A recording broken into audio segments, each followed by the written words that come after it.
Hey guys, welcome a ting. And we're going into the second part of this here code name I'm having trouble speaking. Code name Tricycle. Dusko Popov. Serbian Playboy, spy, double agent, and real life James Bond. Yeah, we're going into that vibe too. Hope you guys enjoy part one. Here we go with part two. Let's YouTube some civil and see what Mr. Popov was up to back then in the 1940s.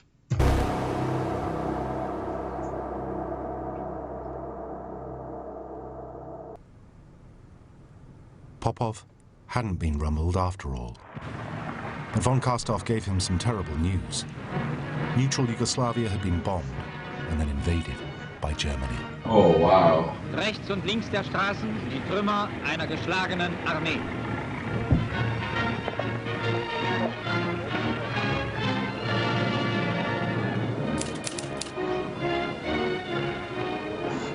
Coming from Dubrovnik, Popov was officially on the German side, and he could continue to work for them.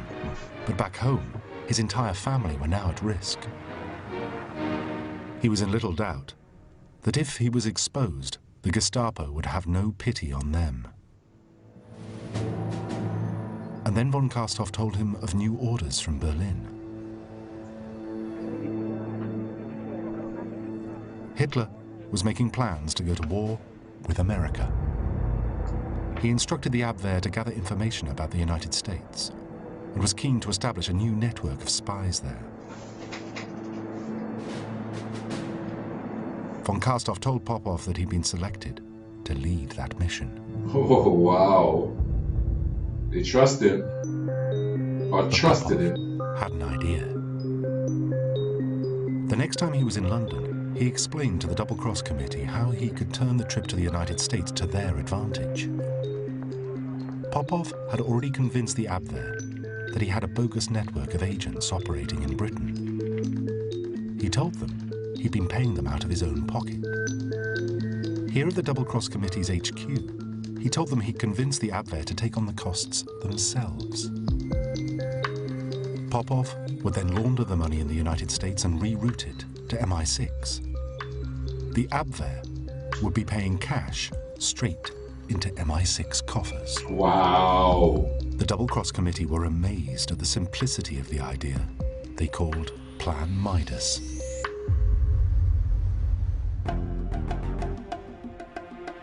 Popov returned to Lisbon to sell the idea to von Karstoff. It worked, and von Karstoff agreed to have the cash before Popov's departure for America.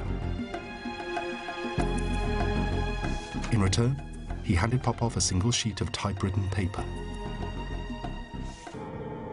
Visible only with a microscope, the microdot hid a dossier with a huge number of questions about the American military beneath a full stop. Wow. Von Karstoff asked Elizabeth to fetch a bottle of champagne, and together they toasted Popov's new assignment.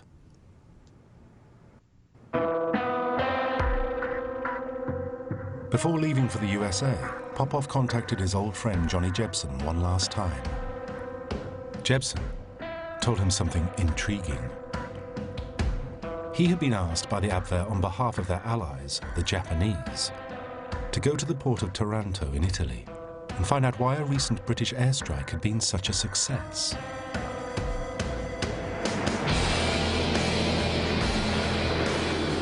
It turned out that this was the first ever attack launched entirely from aircraft carriers. Popov was puzzled. He wondered why the Japanese were so interested in an operation launched in this way. He took another look at his United States mission questionnaire. It requested detailed information about a US naval base in the Pacific Ocean called Pearl Harbor. Why would the Japanese want to know about the base? And why would they want to know about attacks from aircraft carriers? Popov put two and two together and realized the Japanese were planning to attack Pearl Harbor. Man, that is crazy he had this information before that stuff happened. The more this video go on, the more I'm thinking, man, this man is extraordinary. Can you imagine having that information? And after that, having the information, of course, they're going to go into details on if he relate that to the Americans, you know what I mean? But he had this information, and if he knew he had this information and had the ability to stop it, and if something was done or nothing was done, but it happened, and so many people lost their lives there, knowing that, I wonder if he felt guilty that he didn't do more to stop it somehow. There was now real urgency about Dusko Popov's trip to America.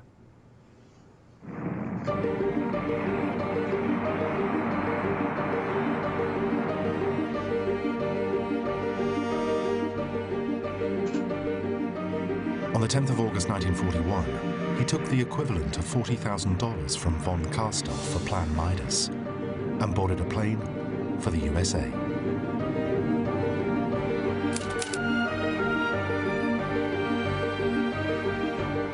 When he landed, he went straight to the headquarters of the FBI. They'd been told by the British that Popov was on his way, but they were not at all welcoming.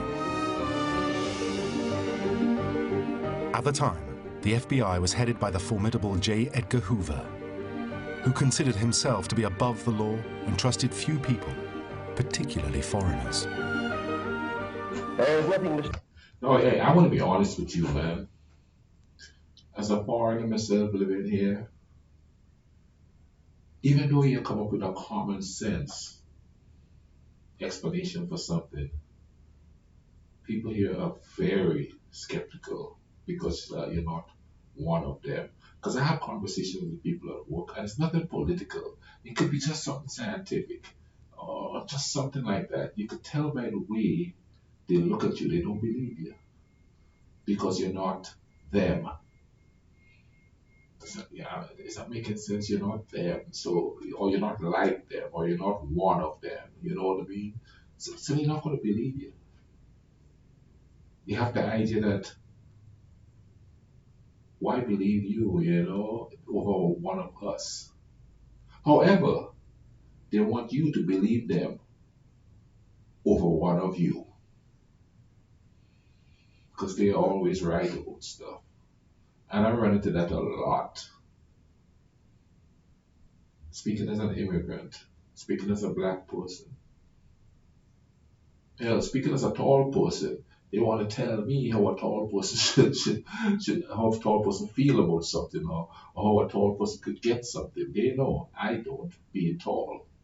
And it's a really weird thing. I remember getting into a situation where they would say the name of my country wrong. They'd say Granada and I'd say Grenada. They go, what's the difference? Yeah, I got that a lot. Mysterious about the manner in which the Federal Bureau of Investigation works. Its formula is a simple one. Intensive training, carefully investigated, and highly efficient personnel, plus rigid requirements in regard to conduct, intelligence, and integrity.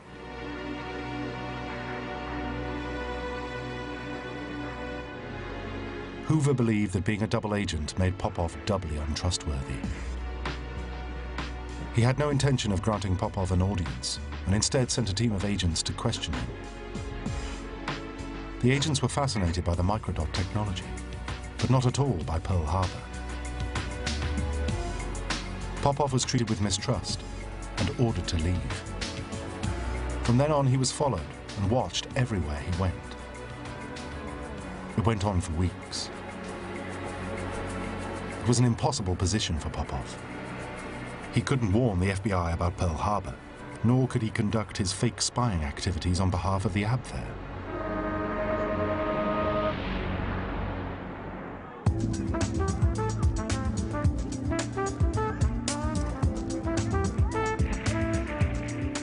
To take his mind off the FBI, he got on a plane and headed for the fashionable ski slopes of Sun Valley. I skied from early morning to dark. It didn't work. My nights passed in a blur of alcohol and sex. But it was easier to grin in company than to sob alone in New York. Wow. That's a lonely job.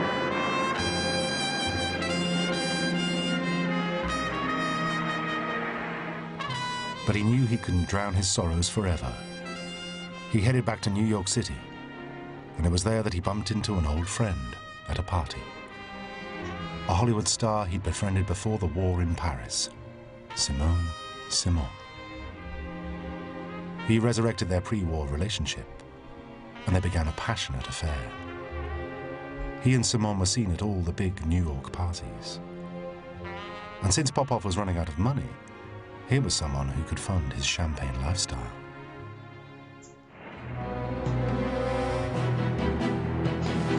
You know what's crazy about this though? You got a war going on, and you got spies among you in New York. And I mean, I know he's a double agent and thing like that, you know, but then there's got to be other agents out there that are not double agents. And it's just like mingling with everybody. That's just crazy thinking, you know what I mean? And so people could have encountered this guy not knowing what he's doing, not knowing the danger he's in for one, not knowing that he knew something is going to happen and he can't stop it. That is crazy how that is. And in a lot of cases, you look at things in modern day time around here in this part of the world,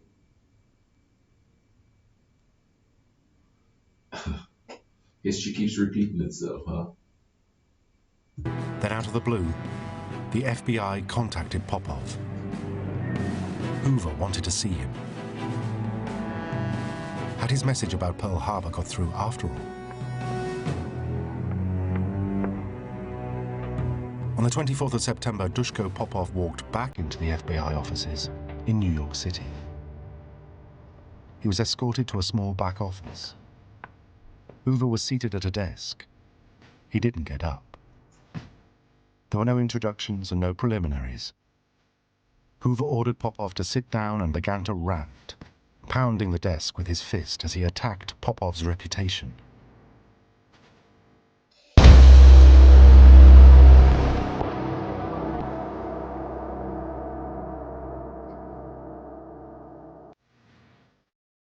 Hoover told him to leave his office, but Popov refused. He lit a cigarette and began a spirited defense of his position, describing the microdot questionnaire, and warned him of the plot to attack Pearl Harbor. Hoover accused him of being a German agent, saying, "You're begging for information to sell to your German friends so you can make money and be a playboy." Popov, tried to defend himself. But Hoover had heard enough, telling Popov, "Are you trying to teach me my job?" As Popov got to his feet, he snapped, "I don't think anyone could teach you anything." He stormed out of the office and slammed the door. I walked away from the FBI building with a knot in my stomach. Hoover acted as though it were his divine right to fabricate whatever tale he pleased.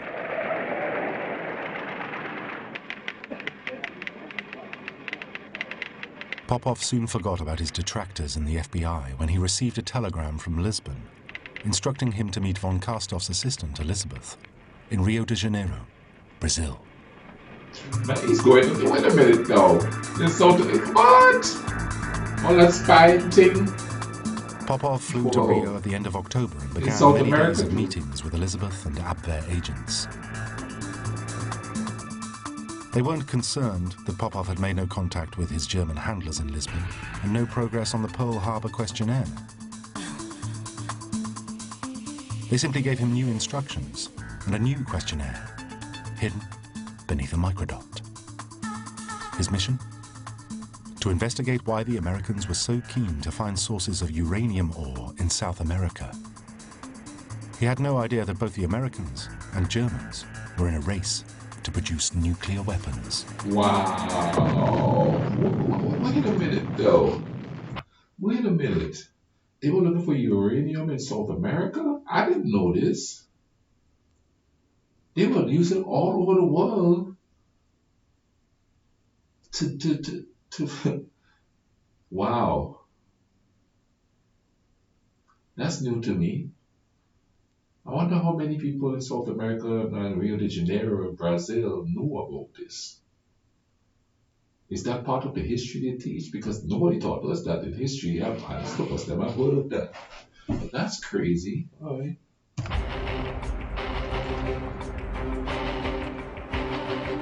Popov decided to return to New York by sea. But just 3 days from port, shocking news reached his ship. The Japanese had attacked Pearl Harbor. Japan is almost 4,000 miles from Hawaii, so the 353 Japanese aircraft that launched the surprise attack flew from aircraft carriers.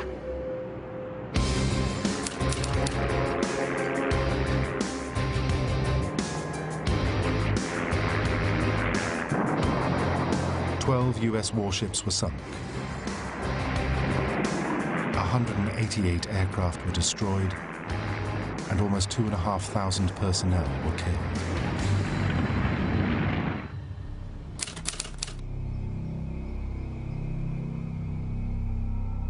But Popov would have even more to worry about. In Bletchley Park, England, British intelligence had cracked the top-secret code the Germans were using to communicate.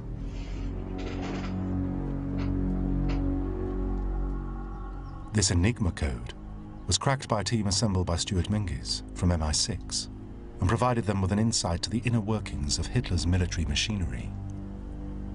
And now codebreakers received chatter about Popov from the Abwehr.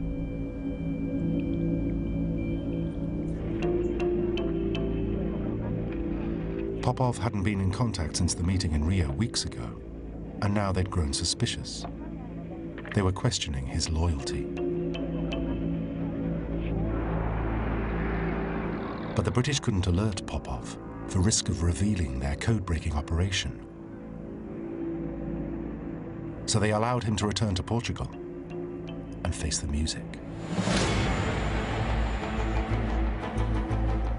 When he returned to Lisbon, he was surprised to find that von Karstoff had been joined by another Abwehr controller. Together they questioned him on his mission. Why hadn't he carried out any of the tasks they'd requested? But he kept supremely calm, telling them all manner of stories to explain his inactivity in the United States. Had the Germans believed him?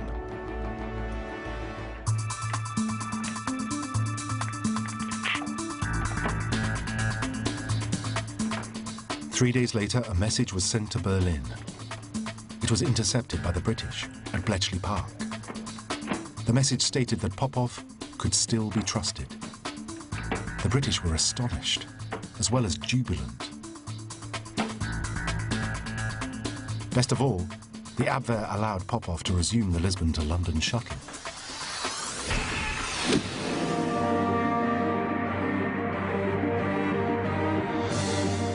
He'd not been back for 2 years, but London was a vastly different place to the one he'd known in the winter of 1940. Despite the battering the city had endured at the hands of the Luftwaffe, Londoners were cheerful and optimistic. The tide of the war was turning.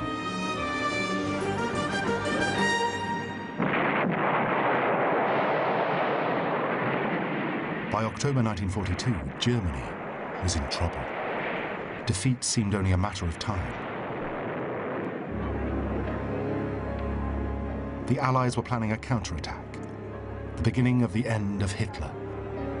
It was to be called Operation Overlord, or D-Day. And key to D-Day preparations was Operation Fortitude, prepared by the Double Cross Committee, and one in which Popov played a central role.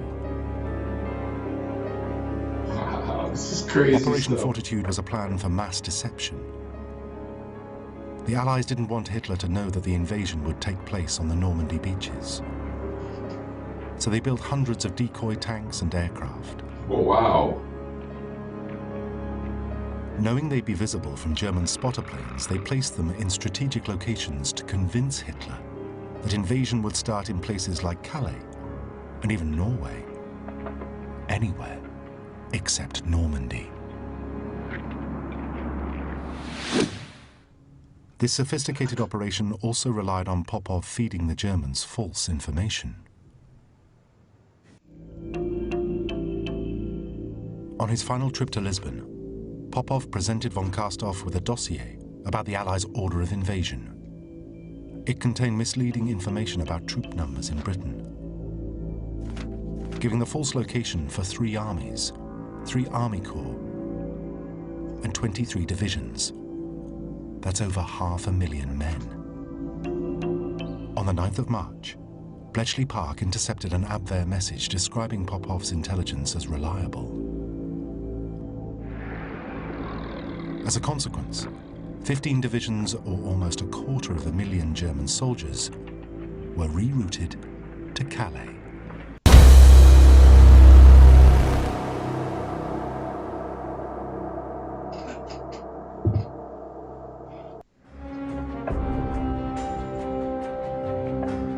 As Popov made his way back to London for the last time, he took with him intelligence about new German secret weapons.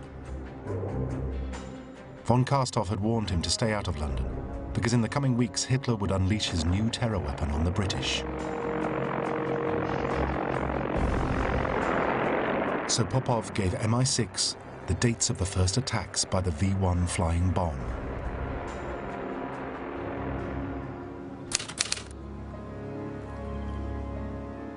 But then, with Operation Overlord just 5 weeks away, some disturbing news reached Bletchley Park. Popov's friend Johnny Jebson had been kidnapped in Lisbon by the Gestapo, who were investigating his finances. The Double Cross Committee were concerned that Jebson might blow Popov's cover and jeopardize the deception plan for the Normandy landings. But it was too late to postpone D-Day.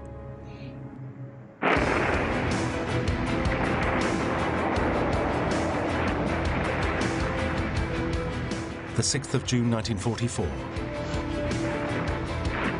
175,000 Allied troops landed on the Normandy beaches. But were they entering a trap? Had Operation Fortitude worked? Or had Johnny Jebson cracked? Though he'd been tortured by the Gestapo, Jebson hadn't uttered a word about his true identity or Popov's. Wow. D-Day was the beginning of the end for the Nazis.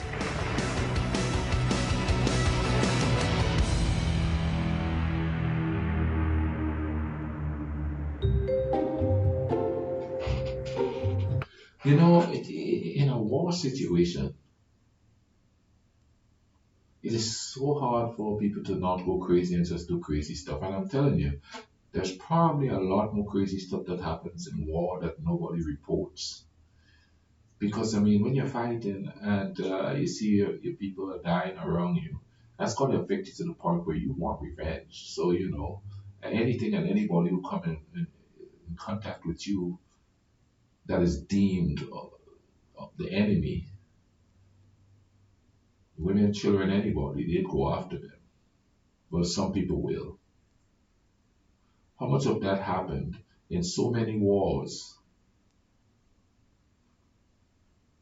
Depending on who wins the war will tell the story.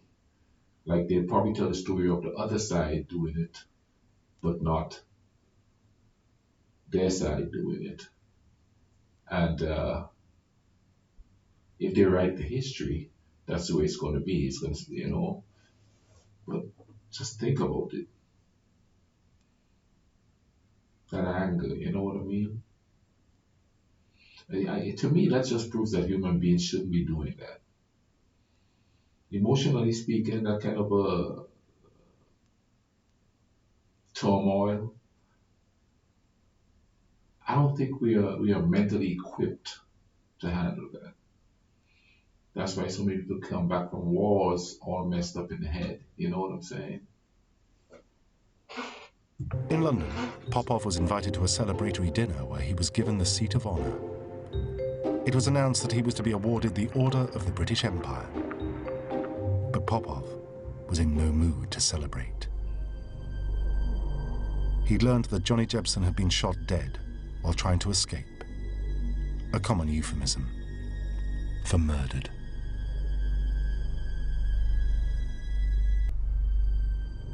Hate, cold, bitter, destructive hate, rose in me like fury.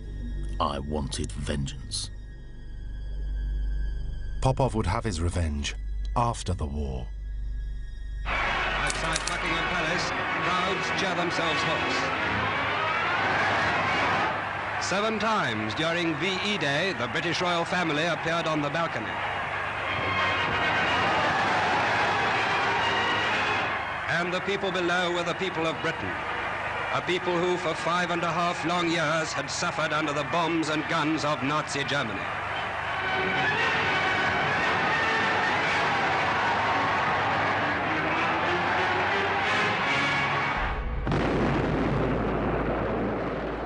As Europe rejoiced at victory and the Third Reich collapsed, Popov embarked on his quest. It would be his last mission. He got hold of a British officer's uniform and traveled to Germany. Once there, he scoured the country, inspecting every prisoner of war camp, trying to track down the man responsible for the murder of his friend. Oh, wow. Salzer had been commandant of the camp where Jebson had been killed. In Popov's eyes, he was Johnny's murderer. He tracked him down to the northern town of Minden. There was no one home at the address Popov had been given, so he broke into the house and waited. When Salzer came through the front door, Popov confronted him. He took him to nearby woods and forced the barrel of his pistol deep into his mouth. Wow. Could Popov kill again?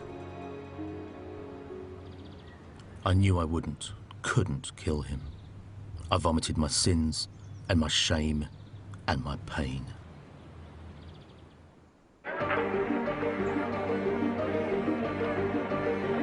Dusko Popov started the war a wealthy playboy, incorrigible womanizer, and dedicated gambler. He ended it as one of Germany's most trusted spies and one of Britain's most successful double agents. He fed the Germans a constant stream of doctored military intelligence. His Midas plan drained the Abwehr of $85,000, over $2 million in today's money, and almost the entire cost of running the double-cross committee.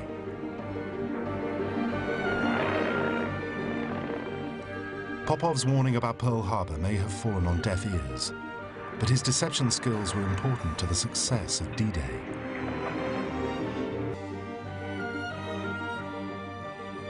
When he returned to Britain after his attempt to avenge Johnny Jebson's murder, Dusko Popov was granted British citizenship and awarded his OBE. The presentation was made, appropriately, in the cocktail bar at the Ritz.